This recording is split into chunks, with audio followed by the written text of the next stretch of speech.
नमस्कार जी। ईश्वर ने इंसान को बनाया है प्यार करने के लिए और प्रेम से रहने के लिए। धन बनाया था उपयोग करने के लिए, पर आज लोग धन से प्यार करते हैं और इंसान का उपयोग करते हैं। हमें अपनी खुशी और गम के पल अवश्य शेयर करने चाहिए, नहीं तो हम परेशानी की हालत में आ जाते हैं, यानी कि डिप्रेशन वगैरह हो जाता है। देखिए, एक व्यक्ति के जीवन में कई तरह की घटनाएं घटती हैं। कभी उसे खुशी होती है और कभी गम भी होता है। खुशी को कोई खरीद नहीं सकता और गम को कोई बेच नहीं सकता।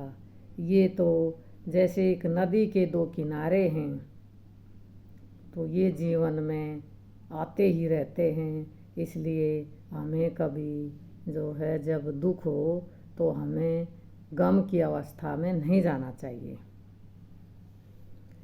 तो खुशी और गम के पल दूसरों से क्यों शेयर करने चाहिए, इसके बारे में एक मोटिवेशनल स्टोरी मैं बता रही हूँ, सुना रही हूँ।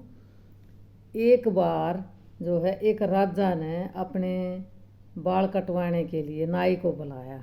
उस समय में राजमहल में जो है वो सारे कर्मचारी रहते थे, लेकिन जो नाई पहले बाल बनाता था वो एक्सपायर हो गया, यानी कि उसकी मृत्यु हो गई और उसका बेटा जो है अब ये काम करने लगा। अब राजा के बाल काटने के लिए वो पहली बार आया।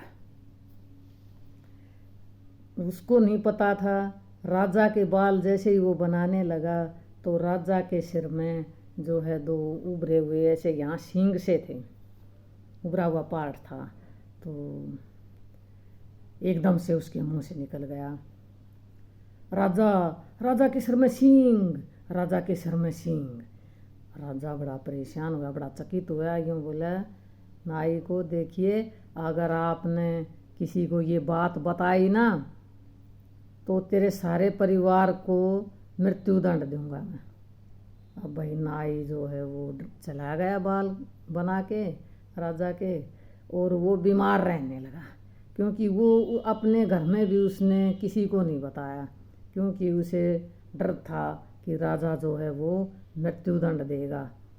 तो धीरे धीरे वो बीमार रहने लगा।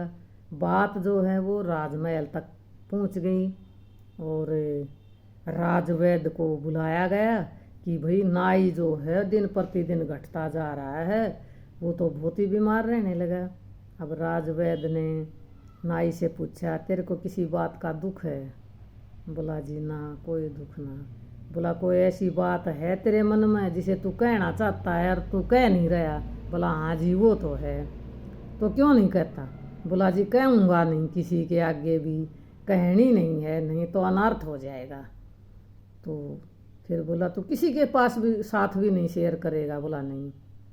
तो फिर तू ऐसे कर, तू जंगल में जा और किसी पेड़ के आगे उस बात को 3 बार बोल देना जोर जोर से।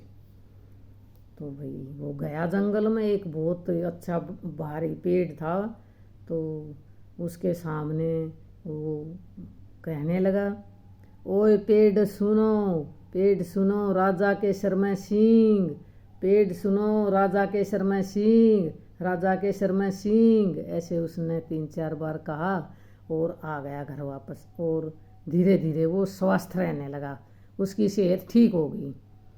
फिर जो है एक बार जो है बहुत कुछ समय बाद वन में जो पेड़ों की कटाई हो रही थी, तो उस पेड़ का भी नंबर आ गया, वो भी काटा गया, और वो जो है आरे पे गया और उसकी लकड़ी से सारंगी वाले उद्योग में गई, वो सारंगी बनी।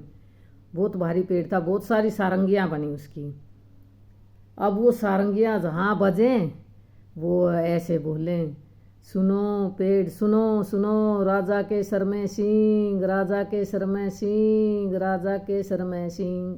तो भाई ये बात धीरे धीरे राजमहल तक भी पहुंच गई।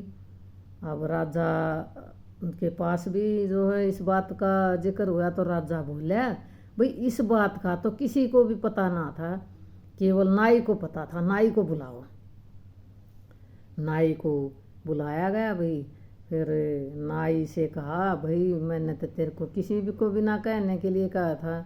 नाई ने भाई सच बोल दिया। नाई बोला, देखिए मेरे को राजवैद्य ने कहा था कि भाई तू जो है जंगल में जा किसी पेड़ के सामने ये बात कह दे।